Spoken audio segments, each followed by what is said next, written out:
Bonsoir à tous et merci de rester en notre compagnie pour cette soirée spéciale élections municipales et débats politiques. Nous sommes toujours à Sciences Po au Havre. Alors vous le savez, ce premier tour des élections municipales, c'est le 15 mars prochain, à moins de 20 jours maintenant. Et ce soir, nous allons nous intéresser aux enjeux du scrutin dans la ville de Montivilliers. 2 candidats seulement sont en lice, ils sont à mes côtés.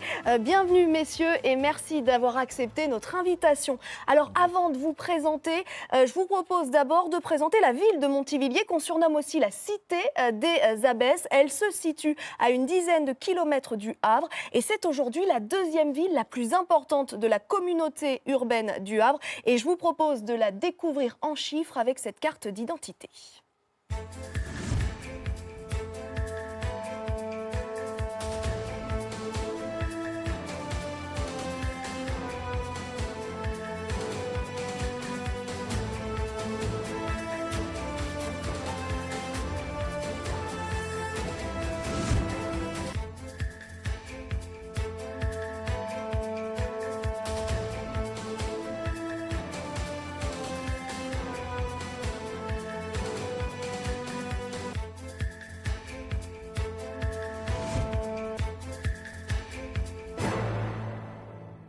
Alors, je vous le disais, 2 candidats seulement se présentent à la mairie de Montivilliers. Ils sont sur ce plateau à ma gauche. Tout d'abord, Jérôme Dubeau, bonsoir. Bonsoir. Vous avez 44 ans, vous êtes membre du Parti socialiste, vous êtes conseiller départemental, vous étiez aussi conseiller municipal d'opposition. Et pour ce scrutin, vous avez réussi à rassembler toutes les forces de gauche derrière vous et dans votre liste avec vous pour Montivilliers. Face à vous, le maire sortant, Daniel Fidelin, bonsoir. Bonsoir. Vous avez 71 ans, vous êtes membre du parti Les Républicains, vous avez été député. En 2014, en étant maire de Montivilliers, vous avez mis fin à 37 ans de gestion socialo-communiste.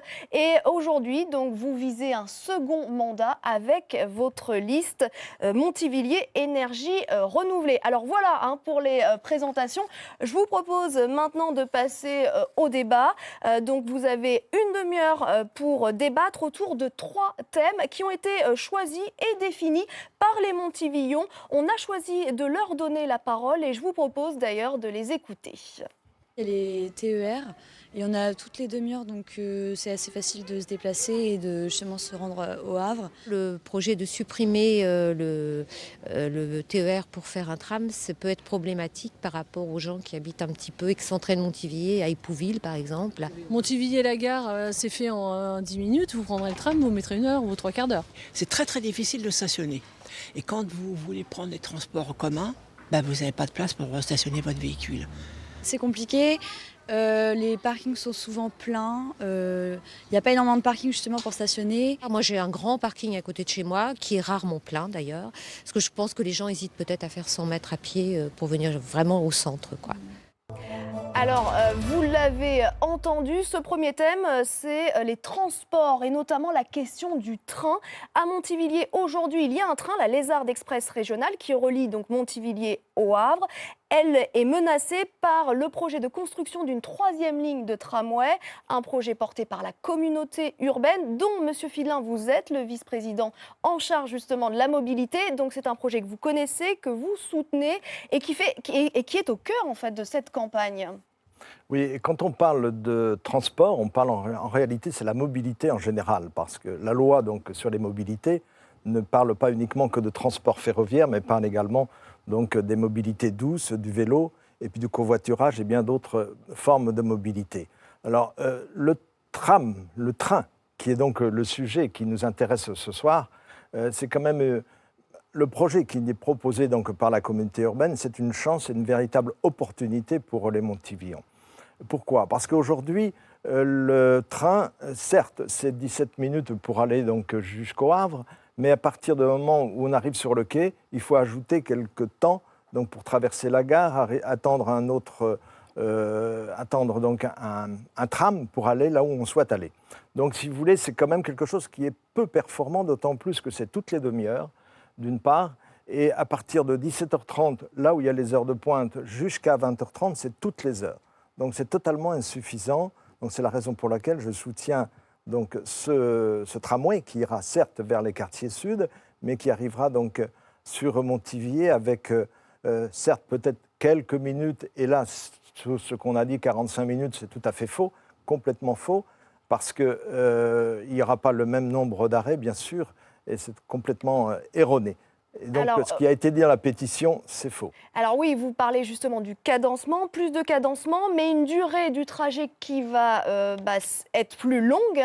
Jérôme Dubeau, sur ce sujet d'ailleurs, vous êtes contre, Monsieur Fidelin, vous ne partagez pas son avis. Alors sur le sujet des transports, il faut être efficace. Depuis 10 ans, moi je prends le TER, j'ai mon abonnement, je tenais à montrer. Donc, on sait, et avec les Montivillons, les centaines de Montivillons qui tous les jours prennent le TER, il faut savoir de quoi on parle. 16 minutes, gare de Havre, gare de Montivier, Montivier-Le Havre, 16 minutes. Aujourd'hui, c'est un service public efficace. C'est le plus efficace, il n'est pas cher, il est agréable, il permet, et c'est bien au-delà des clivages politiques, une rapidité dans les déplacements.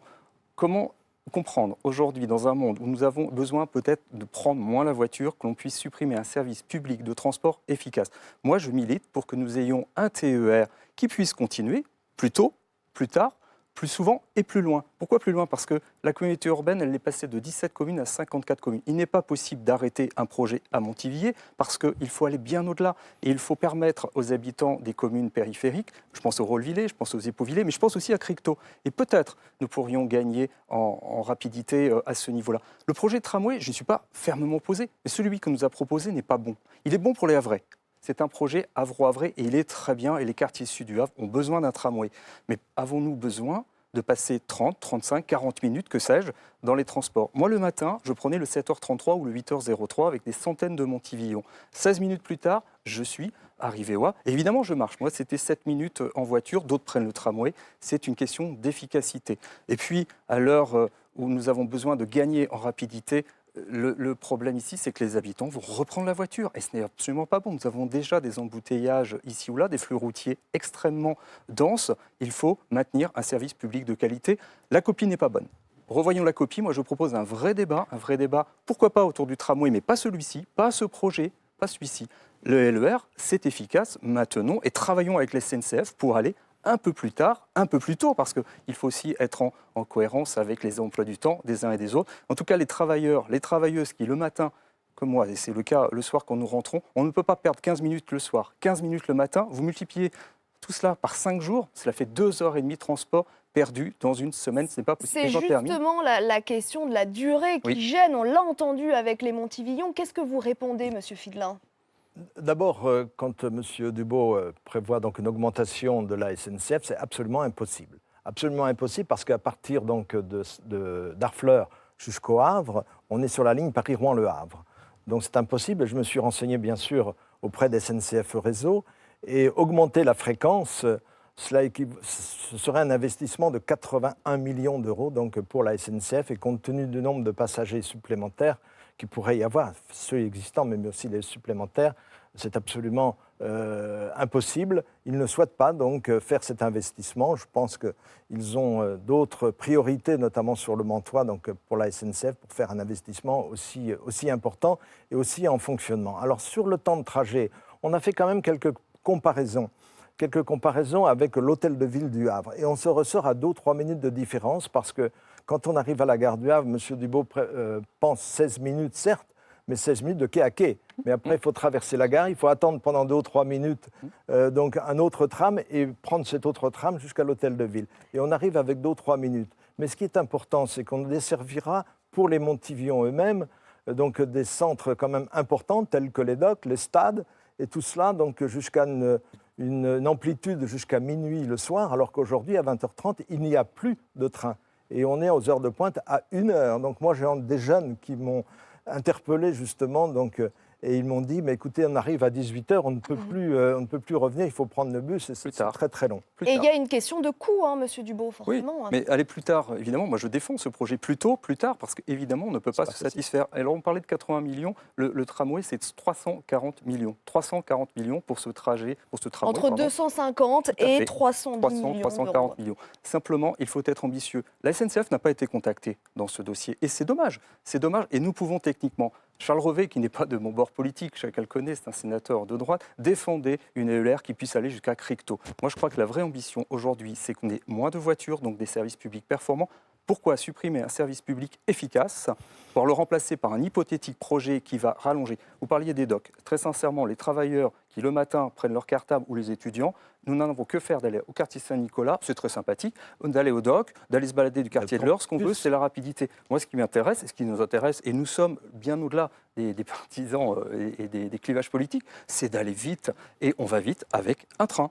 Et aujourd'hui, c'est le mode. Simplement, j'inviterai les téléspectateurs à aller sur le rapport du Césaire, Conseil économique, social, environnemental, qui dans son rapport, ce sont des spécialistes, ils le disent, en Normandie, dans la région de Normandie, il y a 2 projets qu'il faut défendre, c'est la ligne Le Havre, Montivier, Épouville, Turtot.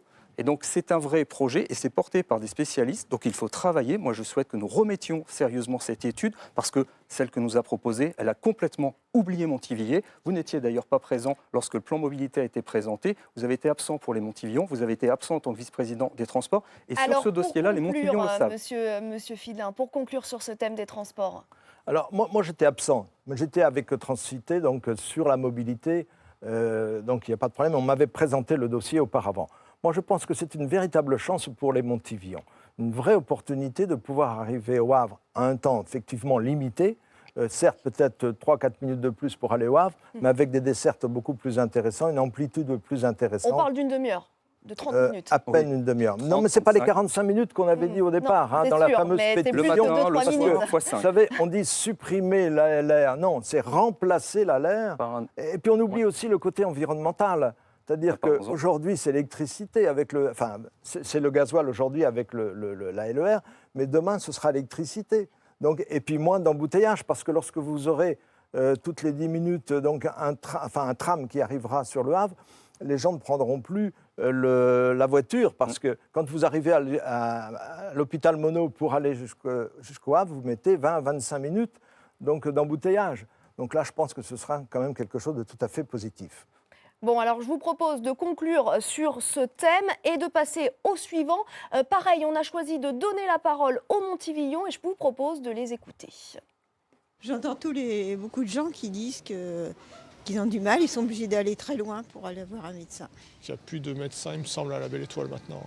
Bah, moi, je ne me plains pas trop, mais j'ai le mien depuis des années. Hein. Mais bon, c'est très long à attendre. Pour une urgence, on me propose un rendez-vous en principe le lendemain pour une urgence. Donc je dis non merci et j'appelle le médecin d'urgence. Ou aller directement à l'hôpital et donc en fait il y a une surcharge au niveau des urgences qui sont à mon avis pour le personnel soignant assez lourds, difficiles à gérer, quoi. Je loge au centre-ville, donc j'ai aucun problème pour avoir accès aux services publics. La CAF c'est sur le Havre, la Poste à Montivier ça va, bon. Maintenant tout est fait par internet, donc moi je me suis ouvert un compte, j'ai pas besoin je me déplace plus. Moi je trouve que Montivier c'est très bien. Pour une petite ville qui est à côté du Havre, c'est vraiment bien. Alors, vous l'avez deviné, messieurs, on va parler du manque de médecins généralistes, donc un sujet qui préoccupe les Français en général, les campagnes comme les villes. Jérôme Dubo, vous en avez fait un thème principal et très important dans cette campagne. Pourquoi et que proposez-vous ? Alors déjà, une campagne électorale, c'est être en phase avec les habitants et les habitantes. Moi, j'ai observé dans toutes les rencontres que je peux faire, et elles sont extrêmement nombreuses, c'est un sujet, voire le sujet prioritaire, c'est-à-dire le manque de médecins. C'est criant à Montivier. Si nous ne faisons rien, c'est-à-dire si la puissance publique ne fait rien, à l'horizon des 5 années à venir, nous n'aurions plus que 2 médecins sur Montivier, 2 généralistes. Vous imaginez pour une ville de 16 000 habitants. Donc l'urgence Et je pense que là-dessus, nous pouvons nous retrouver les uns les autres, c'est d'avoir un pôle médical qui puisse satisfaire la demande et surtout les besoins. J'ai entendu des Montivillonnes, à l'instant, dans le reportage, dire qu'elles étaient en souffrance. Moi, je suis désolé, dans une ville de 16 000 habitants, avoir perdu les médecins qui étaient à la Belle Étoile, qui ne demandaient qu'à rester à Montivilliers. C'est très bien pour la ville d'Octeville, 6 000 habitants, ils ont récupéré nos médecins. Nous avons des communes qui se sont battues, je pense notamment à Cricto et je pense à Épouville, par exemple, ont réussi à faire venir des médecins. C'est un sujet phare. Alors évidemment, sur ces 6 dernières années, rien n'a été fait. Arrivent les élections, on nous fait des promesses, l'usine à promesses est de retour.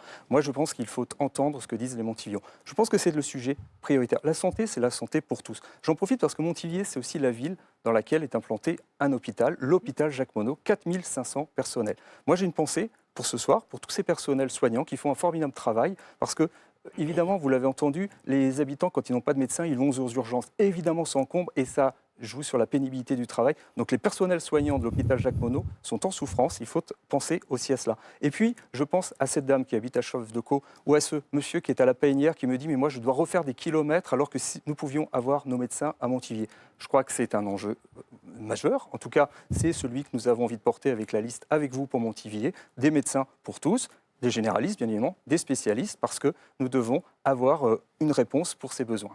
Alors, vous l'avez entendu, Monsieur Fidelin, Monsieur Dubo vous reproche notamment de ne pas avoir su conserver vos 2 médecins qui sont partis dans la commune voisine. Qu'est-ce que vous lui répondez et qu'est-ce que vous proposez? Bien sûr, je ne suis absolument pas d'accord avec Monsieur Dubo. Vous l'aurez compris, parce que nous avons travaillé déjà depuis 6 ans, donc nous avions déjà un projet complètement ficelé au centre commercial de la Belle Étoile qui n'a pas abouti. Les médecins, donc, ce sont des médecins libéraux qui ont choisi donc, d'aller soit sur Octeville pour un projet privé, d'une part, ou d'aller sur Épouville parce que sur Épouville, il y avait une proposition donc, avec un loyer très bas, c'était simplement un aménagement donc, d'un local qui appartenait à la ville. On a travaillé parce qu'on a mis quand même, il y a ce projet, et puis on a participé à un certain nombre de congrès donc, de médecins pour essayer de regarder un peu et savoir s'il y en avait quelques médecins qui pouvaient revenir, pourraient revenir sur Montivilliers. Et on a continué. Je ne vous ai pas coupé, Monsieur Dubo. Si vous voulez, on a un projet médical. On a travaillé déjà depuis quelque temps. Ce n'est pas parce qu'il y a des élections, Monsieur Dubo. Donc il y a un projet médical. Ce projet médical, donc, on a fait un appel à projet l'année dernière, donc en 2019, et aujourd'hui, c'est une société, donc un bailleur social, qui va construire donc, ce pôle médical. Nous avons les médecins, donc ils sont d'accord sur le principe. Combien de médecins et quand est-ce qu'il verra le jour? Pour l'instant, je ne peux pas trop dire, parce que c'est quand même un peu confidentiel, mais entre 2 et 4 médecins. Donc généralistes, je ne dirais bien sûr pas les noms, mais ce projet médical, les médecins sont en discussion actuellement avec le promoteur pour savoir quelle surface il leur faut. Donc vous voyez quand même que c'est bien parti. Puis au premier étage, nous avons donc 14 logements donc, destinés aux seniors, donc avec des logements adaptés. Ça, c'est le premier projet qui va aboutir, puisque ça y est, c'est fait. Nous avons signé, ça a été voté donc, au conseil municipal, le projet. Donc je ne peux pas vous laisser dire que puisque vous-même, vous l'avez voté, ce projet. Donc, mais des actes. Et on a un deuxième projet donc, en centre-ville, et j'ai signé le permis de construire hier soir. Donc vous voyez, ce n'est pas vieux. Ah oui, mais c'est à tout 18 récent. jours de l'élection. Oui, mais c'est un projet qui... Et d'ailleurs, ce projet-là, vous le connaissez, Monsieur Dubo. Vous le connaissez parce qu'il a été présenté. Il a été présenté en commission d'urbanisme. Donc, c'est un projet de résidence senior avec un pôle santé donc accroché à ce pôle. Donc, vous ne pouvez pas dire que nous n'avons pas travaillé sur la démographie médicale. Et je suis en contact avec l'Agence régionale de santé. J'ai eu encore au téléphone il y a quelques jours, mais mon adjoint donc, avait beaucoup travaillé avec l'Agence régionale de santé. On continue à travailler avec eux. Et puis, j'avais aussi le directeur donc, de l'hôpital. Et lui, il prône un système qui soit donc salarié à l'hôpital à temps partiel et puis salarié, pas salarié, mais libéral, donc sur d'autres pôles. C'est une formule donc, qui est fort intéressante. Ah ben voilà, je suis d'accord. Donc voilà, vous êtes d'accord, on arrive à être d'accord. C'est-à-dire qu'il y a eu 6 ans, bien sûr. Donc mais les médecins que l'on a actuellement, ce seront des pures professions libérales, donc ils ne seront pas salariés. Donc voilà un peu ce qu'on propose, donc on a bien travaillé pendant les 6 ans, ne me dites pas qu'on n'a Alors, rien qu'est-ce fait. que vous Écoutez, répondez les Montivillons regarderont ce qui a été fait ou ce qui n'a pas été fait. En l'occurrence, rien n'a été fait sur ce dossier. Simplement sur les services publics. Moi, j'ai entendu aussi ce monsieur parler de la fracture numérique. Je crois que ce qui est important, c'est de développer les services publics. Il n'est pas possible qu'à Montivier, deuxième ville de la communauté urbaine, nous n'ayons plus de services publics. Moi, je souhaite maintenir des services publics, et notamment avec une maison des services publics qui accueille notamment la sécurité sociale, le Pôle emploi, la CAF. Et je pense sincèrement que nous devons lutter contre la fracture numérique. Il n'est pas possible. Je vois encore cette dame sur la Coudray ou encore ce monsieur sur les Lombards me dire « mais moi je suis devant mon écran, je n'y arrive pas ». Il faut des femmes et des hommes au contact, c'est-à-dire il n'y a rien de mieux que l'humain plutôt que de laisser les gens dans l'isolement parce qu'on est en train d'abandonner des gens. Moi je pense qu'il faut lutter contre la fracture numérique et ça passe par les services. Et un dernier mot, les services publics à la ville de Montivier, c'est s'appuyer sur un personnel communal compétent. Moi, j'ai entière confiance dans les salariés, dans le personnel communal de Montivier, un personnel qui, disons-le, vous en aviez convenu, a quand même connu quelques difficultés sur le mandat qui se termine. Moi, je pense qu'il faut s'appuyer sur les compétences parce qu'on a un personnel qui travaille. Et on parlait de service public. Moi, je souhaite restaurer un service culturel qui aura la capacité de travailler parce que la culture, c'est l'émancipation. Merci Jérôme Dubo. Justement, vous êtes passé des médecins au service public. On l'avait entendu justement dans le micro-trottoir. C'est aussi une préoccupation des Montivillons aujourd'hui. Qu'est-ce que vous leur proposez, Monsieur Fidelin ? Écoutez, aujourd'hui, Montivier est une ville où il y a des services publics, contrairement à ce que l'on peut penser. La Poste est toujours là. Oui, on a vu que les avis divergeaient sur la évoqué. question. Mais ce que l'on propose, nous, c'est, d'ailleurs, on a commencé à travailler avec la communauté urbaine, c'est une maison France Service qui a été donc, qui nous a été proposée donc, par les services de l'État. Nous travaillons avec la communauté urbaine sur ce sujet qui permettra donc d'avoir un certain nombre de services, comme son nom l'indique, la CPAM, bien sûr, la CAF et bien d'autres encore, donc de façon à pouvoir rendre service aux habitants et assurer un service de proximité. Et c'est ça qui me paraît tout à fait essentiel. Et donc c'est sur ces mots qu'on termine donc sur ce deuxième thème. Je vous propose maintenant de passer au troisième et dernier thème de cette émission. On écoute encore une fois les Montivillons. J'ai grandi dans Avenue Foch à Montivier, donc c'était de belles maisons, plein de grandes belles maisons et petit à petit en fait on les détruit et voilà, ce ne sont que des immeubles. C'est beaucoup moins joli. Il y en a partout, tous les terrains, tout est pris par la construction d'immeubles. Ça n'arrête pas de construire. Je pense qu'à un moment, il faut dire stop. Moi, quand je vois maintenant les appartements qui construisent, les résidences qui construisent, je trouve ça même, on va dire, plutôt joli. Il y a du bon et du mauvais dans toutes les constructions. Ça mène aussi des gens, ça mène aussi des enfants pour les écoles. Ça va avec le développement des villes, je pense, tout simplement. Les zones commerciales, je ne vois pas d'inconvénients. Le temps que ça reste un peu à l'extérieur de Montivier, franchement, pour moi, il n'y a pas de souci. Ça a pris beaucoup d'ampleur et je pense que c'est pour ça que le commerce de Montivier, de proximité, a été vraiment réduit. Il y a de la place pour tout le monde, je pense. Si c'est pour déserter le centre-ville et que les petits commerçants en payent le prix, je trouve ça vraiment déraisonnable. Alors, vous l'avez compris, pour ce dernier thème, on va parler d'urbanisme, de qualité de vie, un thème donc qui est cher aux deux candidats qui étaient présents dans vos programmes respectifs. Monsieur Dubo, tout d'abord, qu'est-ce que vous proposez aux Montivillons pour les 6 prochaines années ? Déjà, Montivier, c'est une ville où il fait bon vivre. C'est plus qu'un slogan, c'est une réalité. Nous aimons notre ville, les uns et les autres, quelles que soient nos convictions politiques. Je crois que nous avons cet amour de cette ville. La première chose, quand on parle d'urbanisme, c'est une pensée sur la question du logement. Moi, je souhaite que nous ayons une vraie politique contre le logement insalubre. C'est-à-dire, moi, je souhaite que nous ayons, avec les bailleurs sociaux, notamment les quartiers de la Coudray, je pense à Chef de Co, je pense au Bréquigny, je pense à la Belle Étoile. Je pense qu'il faut véritablement lutter contre l'insalubrité, c'est-à-dire faire en sorte qu'on fasse des économies d'énergie dans les appartements, tout simplement parce que ça réduira la facture et c'est du pouvoir d'achat pour les Montivillons. Ça, c'est une première chose. Avant de pouvoir construire, il faut déjà s'occuper de l'existant. La deuxième chose, c'est un urbanisme maîtrisé, un urbanisme concerté, un urbanisme réfléchi. Moi, je pense qu'il faut aujourd'hui cesser le tout béton. Nous l'avons entendu, les Montivillons disent stop au tout béton. Je sais que tout n'est pas de la puissance publique, il y a des intérêts privés. Mais aujourd'hui, il faut mettre des normes. Et moi, je souhaite demain, en tant que maire, c'est mettre des normes environnementales à l'endroit des promoteurs, parce qu'il faut dire stop. Je souhaite aussi que l'on instaure un coefficient biotope. Je pense qu'aujourd'hui, lorsqu'on devra construire, il ne faudra pas que du béton, il faudra un pourcentage de végétalisation, c'est-à-dire qu'il faut préserver des espaces naturels. La grisaille, ça suffit. Je crois qu'il faut qu'on puisse préserver cela, et ça se fait de manière concertée. Ça veut dire aussi qu'il faut être intraitable sur les promoteurs qui viennent chez nous et qui ne respectent rien, qui ne respectent pas les normes. Je pense que c'est la question du PLU, le plan local d'urbanisme. Nous avons eu des débats avec M. Fidelin animés. En 2015, vous avez fait un choix, et là, vous ne l'avez pas assumé, c'est de faire construire du côté de l'hôpital Monod, sur l'ancien site de Caen, 120 logements. Ça veut dire que nous aurons sur ce terrain-là, qui est un espace boisé, qui est très agréable, et je pense aux habitants de l'impasse des Alouettes, qui vont se dire, mais la passe des Cigognes également, qui vont dire mais qu'est-ce que cela? Eh bien, c'est une décision politique parce qu'aujourd'hui, il faut revoir le plan local d'urbanisme. Que répondez-vous, Daniel Fidelin, justement? Bon, d'abord, je voudrais quand même signaler que le droit de propriété existe en France. Le droit de propriété existe et quelqu'un qui est propriétaire d'une belle maison, comme on l'a entendu ici donc, sur votre reportage, a le droit de vendre donc, à qui elle veut. Donc, nous avons quand même réussi à sauver certaines maisons, certaines belles propriétés avenue Foch, et nous en avons une autre qui est à vendre, et j'ai eu contact avec le propriétaire, et je pense qu'on va réussir aussi à la sauver. Donc on ne fait pas n'importe quoi, et je voudrais lancer un message donc, aux promoteurs immobiliers qui viennent sur Montivier, parce que Montivier est attractif. M. Dubaud dit la 6e ville où il fait bon vivre, mais c'est la 6e ville sur les 50 villes du département, donc on ne peut que s'en réjouir, que ce soit une ville attractive. Mais aujourd'hui, on ne peut pas accepter tout et n'importe quoi. Vous savez, j'ai réussi à négocier un certain nombre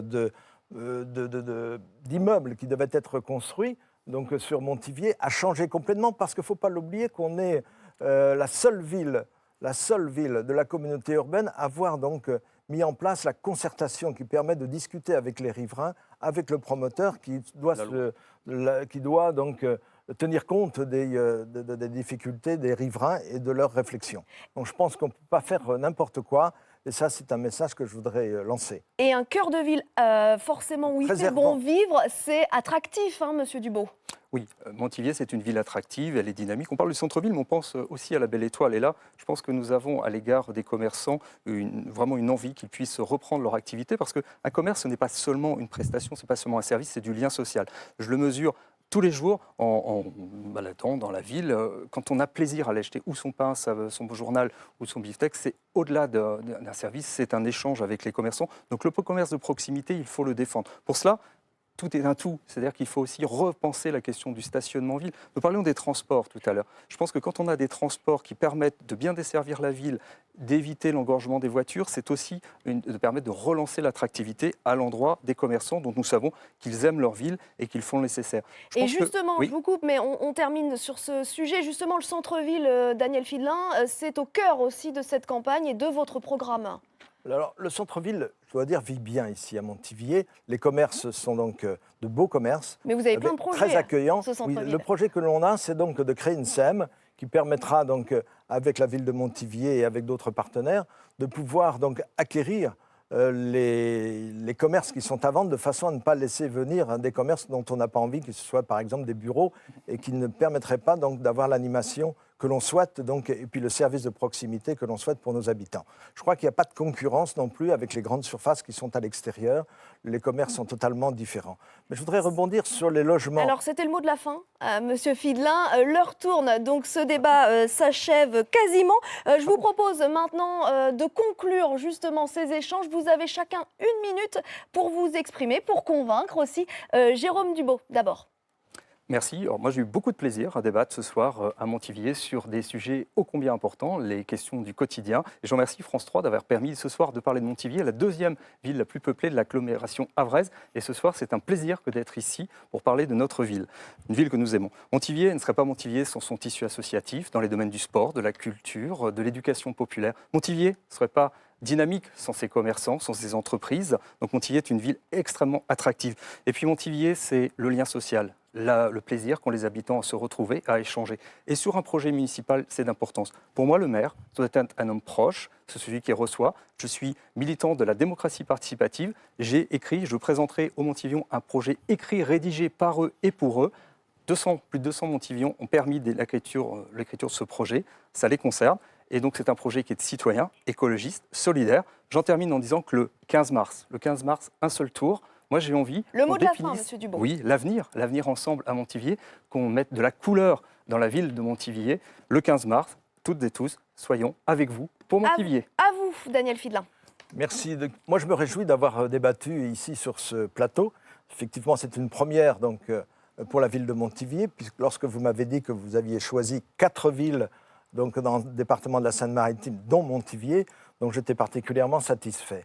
Alors, je crois que c'est une ville agréable, une ville dynamique, une ville donc on veut poursuivre l'action que nous avons menée durant ces 6 dernières années, donc au profit bien sûr des Montivillans, d'être proches d'eux, avec tous les services, je l'ai évoqué dans ce débat.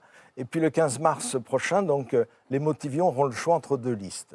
Une liste fortement politisée, ça a été dit donc, dans tous les documents que nous recevons dans les boîtes aux lettres, avec le retour donc, des anciens, et puis une liste comme nous, la nôtre, énergie renouvelée, une liste donc fortement renouvelée, mais qui ne tient pas compte du tout des partis politiques, qui n'est pas du tout estampillée et qui ne pense uniquement qu'aux Montivillans. Et je pense que c'est le plus important. Donc effectivement, là, il n'y aura qu'un seul tour. Je dirais aux Montivillans, faites le bon choix et puis nous poursuivrons l'action que nous avons menée. Merci messieurs, le débat s'achève pour ce soir. Merci aussi à toutes les équipes techniques qui ont réalisé cette émission. Alors certes, cette soirée de débat s'achève pour ce soir, mais elle revient dès mercredi prochain sur notre antenne à partir de 21h pour 2 débats à Évreux et à Fécamp. Je vous souhaite à tous une très belle soirée et à la semaine prochaine.